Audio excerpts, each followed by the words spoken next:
구독, 좋아요, 알람 설정 같이 쿡. 우선 간단한 식혜를 만들기 전에 전통적으로 식혜를 어떻게 만들고 있었는지 간단히 알려드리겠습니다. 자, 고고 가자! 가장 먼저 고두밥을 합니다. 쌀은 맵쌀보다 찹쌀을 추천합니다. 찹쌀이 당화가 더 잘 일어나 단맛이 많이 나오기 때문입니다. 전 1대1로 섞어서 만들었습니다. 쌀 700g을 잘 씻고 물은 평소보다 10에서 20% 적게 잡습니다. 묵은 쌀이라 10%만 적게 잡겠습니다.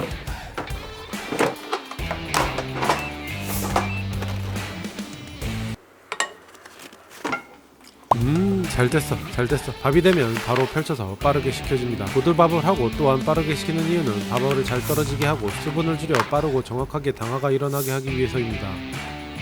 다음으로 엿기름을 불리고 짜내면 관절염이 걸립니다. 나의 손가락을 위해 멋지게 착즙기를 꺼내보지만 우리에게 돌아온 현실은 설거지입니다. 다 극복하고 여기까지 왔다 쳐도 앙금을 가라앉히기 위해 4시간 이상 기다려야 합니다. 못하겠습니다. 내일 아침에 이어가겠습니다. 아참 내일 뵙기 전에 물 추가해서 2리터로 만들어 놓고 가라앉히겠습니다. 식혜를 거무스르게 만드는 앙금이 완벽하게 가라앉았습니다. 위에 맑은 물만 따라내고 물을 추가해서 2리터로 만들어줍니다. 앙금만 남은 믹싱볼에는 물 2리터를 다시 부어 준비해둡니다. 이제 어제 만들어준 고두밥 반을 넣고 2리터 엿기름물을 붓고 밥알이 하나하나 떨어지게 잘 말아줍니다. 당화를 돕기 위한 설탕 2테이블스푼을 먼저 넣고 자, 보온으로 7시간. 밥알 일부가 잘 뜨면 냄비에 붓습니다. 앙금을 다시 가라앉힌 믹싱볼입니다. 동일하게 윗물만 따라내고 물을 추가해 2리터로 만든 후 냄비에 부어 합칩니다. 스테비아 200g, 설탕 50g, 설탕이 싫으실 경우 스테비아 25g으로 대체하면 0칼로리 식혜에 도전 가능합니다. 계피를 넣고 끓기 시작하면 15분간 끓여준 뒤 계피는 바로 건져냅니다. 여기서 잠깐 식혜를 먹을 때 밥알이 둥둥 뜨게 하는 방법은 끓는 중 거품을 건지면서 딸려 나온 밥알을 물에 씻어 체에 잘 받쳐 냉장고에 넣어두면 끝입니다. 그런데 이 복잡한 걸 집에서 만든다? 절대적으로 힘들겠죠. 그러니 이제 간편 방식으로 바로 넘어가 보겠습니다. 집에서 쉽고 빠르게 식혜를 만드는 법 지금 시작하겠습니다. 남은 고두밥 반 넣고 물 2리터 넣고 밥 잘 말고 설탕 2테이블스푼을 먼저 넣고 엿기름 팩 7개를 넣어 잘 적셔주고 보온 누르고 남은 팩 5개는 미싱볼에 넣고 뜨거운 물 2리터를 부어주고 전자레인지에 넣고 7시간 대기 후에 밥알 일부가 잘 뜨면 차이가 없는데?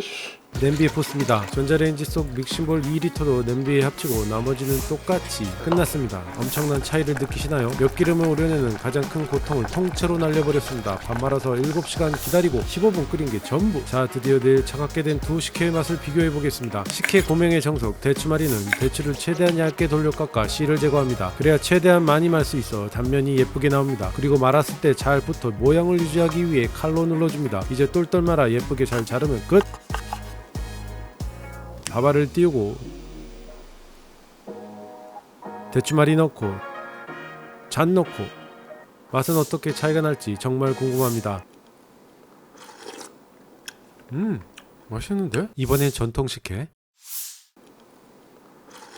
계피 맛도 은은히 올라옵니다. 간편한 식혜가 색이 얇아 깊은 맛이 떨어질 줄 알았는데 전통적으로 한 식혜와 거의 차이를 못 느끼겠습니다. 눈 감고 먹으면 구분을 전혀 못할 것 같아요. 사실 놀랍습니다. 이렇게 팩으로 식혜를 만드는 제품을 사실 오래전부터 봐오긴 했지만 맛이 날까라는 생각 때문에 귀찮아도 계속 전통 반식만 고집해왔습니다. 앞으로는 굳이 힘들게 그럴 필요 없을 것 같습니다. 단 양을 많이 해야 한다면 간편 방식은 단가가 높아지는 단점이 있습니다. 그때는 귀찮아도 전통 방식으로 하시면 절약하실 수 있습니다. 두 제품 모두 같은 회사를 사용하였고 4리터 동일한 양을 만들었습니다. 같은 양의 스테비아와 설탕을 넣고 비교했습니다. 충분히 타당하고 정확한 비교가 되었다고 생각합니다. 끝.